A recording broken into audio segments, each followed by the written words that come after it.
यज्ञ की समाप्ति पर श्री राम की अवृत स्नान के लिए यात्रा।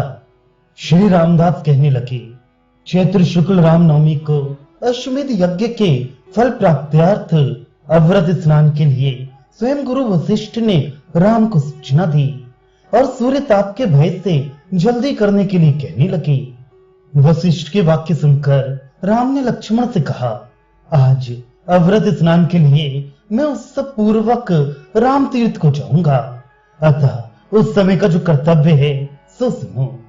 राजाओं को आज्ञा दी कि वे अपनी अपनी सेना एवं हाथी घोड़ों के साथ अंतःपुर की स्त्रियों को लेकर यज्ञ मंडप में आए।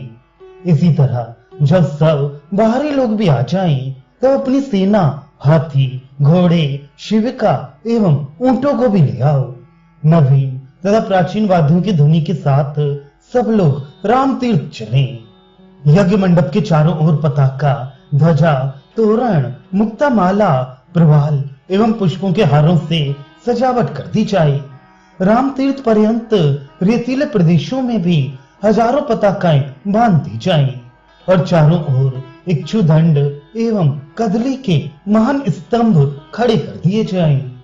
गमलों की फुलवारी सजा दी जाए और सर्वत्र नृत्यांगनाएं नृत्य करें। राम तीर्थ का मार्ग चंदन के जल से सिंचवाकर पुष्पों तथा मृदु फूलों से आच्छादित करा दिया जाए और जो भी कुछ करने योग्य हो, किंतु जिसको मैंने नहीं कहा है, वह सब बिना पूछे ही विचार पूर्वक सब व्यवस्था कर दो। इस प्रकार राम की आज्ञा सुनकर लक्ष्मण ने अच्छा महाराज कहकर संपूर्ण व्यवस्था कर दी। इसके बाद ऋतुजगण सविस्तर गमनेष्टि कृत्य करने लगे। घोड़े जुते रथ में अग्नि रख तथा पात्रों को यथा स्थान जमाकर सीता और राम को रथारूढ़ करा के गुरु वशिष्ठ भी रथ में बैठ गए। जब सम्राट रामचंद्र स्वर्ण निर्मित रथ पर चढ़े, तब ऋतिक लोग वेद घोष करने लगे। बंदीजनों से स्तुयमान होते हुए राम धीरे धीरे राम तीर्थ को चले। आगे आगे पताकाओं से युक्त हाथी, उसके बाद घोड़े, उसके बाद घोड़ों पर चढ़े हुए घुड़सवार, तब बाजा बजाने वाले और उनके बाद सुंदर पगड़ी पहने हुए दंडधारी राजदूत चले। उसके बाद बंदीजन, उसके बाद वैश्य वृंद, उसके बाद देवता तथा गंधर्व चले। तदनंतर इस पदनस्थ तथा अग्नि युक्त ऋतिक जनों से परिवेष्टित राम और सीता चली।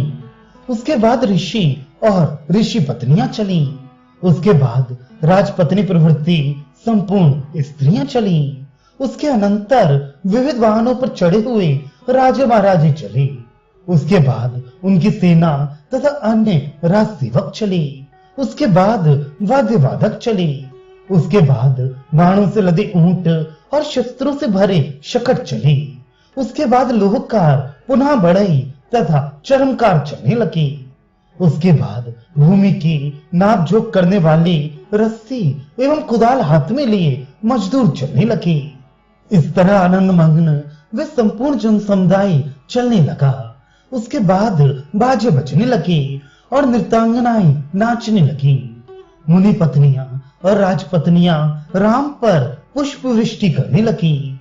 मार्ग में वंदीजन स्तुति करने लगे, गंधर्व गाने लगे और मुनि लोग उच्च स्वर से वेद घोष करने लगे।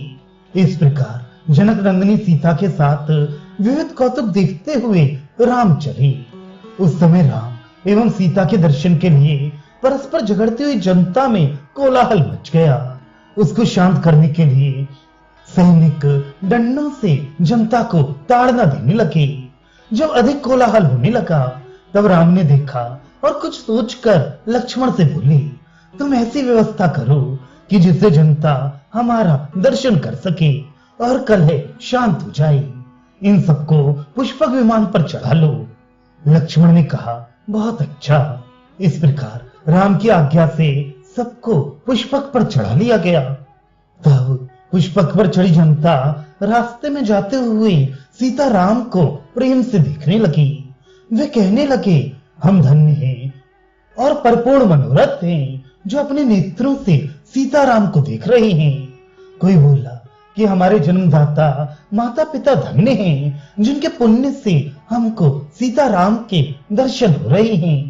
इस तरह कौतुक देखते हुए श्री राम चले जा रहे थे। तब अन्यान्य स्त्रियां परस्पर विचार करके पुष्पक में बिठाने के लिए जानकी से प्रार्थना करने लगी। उनकी प्रार्थना सुनकर सीता जी ने सामने बैठे लक्ष्मण से कहा, ये स्त्रियां बारंबार मुझसे प्रार्थना कर रही हैं, अतः मेरी आज्ञा से इनको भी पुष्पक विमान की स्त्रीशाला में बिठा दो।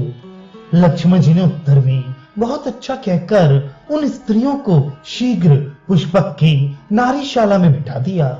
उस पर आरूढ़ होकर वे झरोखों में से सीता को देखने और पुष्पों की वर्षा करने लगी। उस अवृत स्नान उत्सव के उपलक्ष्य में लोग मृदंग, शंख, ढोल, नगाड़े एवं भेरी प्रवृत्ति विचित्र विचित्र वाद्यों को बजाने लगे। नर्तकियां प्रसन्न होकर नाचने लगी, गायक समूह गायन करने लगे और वीणा वेणु प्रवृत्ति वाद्यों का शब्द आकाश को गुंजित करने लगा। चित्र विचित्र ध्वजा पताकाओं से सुशोभित हाथी, घोड़े तथा रथों के द्वारा सजे हुए योद्धाओं के साथ सब राजे चल रहे थे। यदु, संजय, काम्भोज, कुरु, केकय एवं कौशल वंशी राजियों का वृंद श्री राम को आगे करके पृथ्वी मंडल को कपाता हुआ चल रहा था। सदस्य, ऋत्विक एवं ब्राह्मण वृंद वेद घोष करने लगा और देवता, ऋषि, पितर एवं गंधर्व पुष्प वृष्टि करने लगे। गंध, माला, आभूषण एवं वस्त्रों से अलंकृत नारियां विविध रसों को छिड़कती हुई पुरुषों के साथ विहार करने लगी। नर्तकियां भी तेल, गोरस, गंधोदक, हरिद्रा तथा गीला कुमकुम पुरुषों पर उड़ती हुई उनके साथ खेलने लगी। इस तरह अनेक प्रकार के आनंद में कौतुक देखते हुए श्री राम और सीता रथ के द्वारा धीरे धीरे सरयू के तीरस्थ शुभावह राम तीर्थ पर पहुंचे और वहां उतर पड़ी। ऋतुजों से परिवेष्टित श्री राम सरयू के जल में जलेष्टि करने लगे। ऋतिक लोगों ने उनकी पत्नी के साथ सयाज एवं अव्रत स्नान करवाया। ब्राह्मण लोग राम तीर्थ के सरयू जल में सीता के साथ श्री राम को आचमन कराकर स्नान करवाने लगे। मुनीश्वर लोगों ने पहले शत्रुघ्न के लाए हुए विविध तीर्थों के जल से उन्हें स्नान करवाया। उस समय मनुष्यों के नगाड़ों के साथ साथ देवताओं के नगाड़े भी बजने लगे और देवता, ऋषि, पितर एवं मनुष्य पुष्प बरसाने लगे। सभी वर्णाधर्मी लोग राम तीर्थ में स्नान करने लगे। महापातकी भी वहां स्नान करके अपने पातकों से छूट गए। इस प्रकार श्री राम सीता का अव्रत स्नान पूर्ण हुआ।